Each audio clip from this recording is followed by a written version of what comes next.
सपना देखा के गलू ससुराल में एको दिन कटे तोहरा याद में रानी।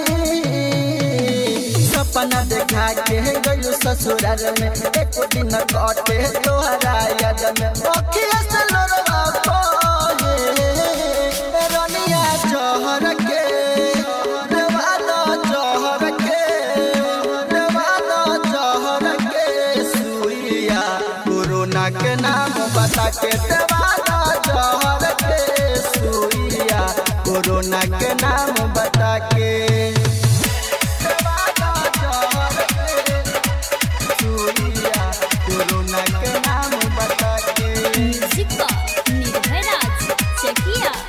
सुइया कोरोना के नाम बता के नाम बता के किया लगा के निंदिया चुरा के कह दिहल बर्बाद हो ले ले लू चैना ओ मेरी मैना ठीक न कइलू बात हो ठीक न कइलू बात हो अखिया लगा के निंदिया चुरा के कह दिहल बर्बाद हो ले ले लू चैना ओ मेरी मैना ठीक न कइलू बात हो अब त बाराती आज के राती मोर में फसल लगा के रनिया जहर के देवाना जहर के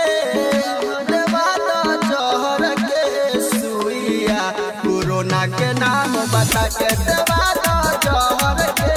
सुइया कोरोना के नाम बता के देवाना जहर के सुइया कोरोना के नाम बता के म्यूजिक निर्भय राज चकिया सुइया कोरोना के नाम बता के नाम बता के कहे बतिया राइटर दीवाना प्यार न कहबो करिहा हो सुन रखिया होट मीठी बतिया चक्कर में ना पड़िहा हो चक्कर में ना पड़िहा हो कहे बतिया राजेश रसीला प्यार न कहबो करिहा हो सुन रखिया होट मीठी बतिया चक्कर में ना पड़िहा हो भोजपुरिया सदाम बाबा तोरा प्यार में भइल बेमान रनिया जहर के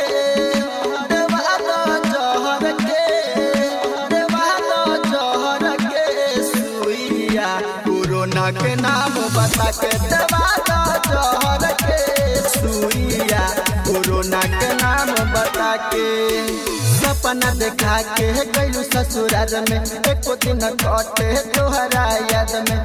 रानी। सपना देखा के गलू ससुराल में एको दिन कटे तोहरा याद में अखिया से लोरवा कोहे रनिया जहर के देवाना जहर के देवाना जहर के सुइया कोरोना के नाम बता के देवाना जहर के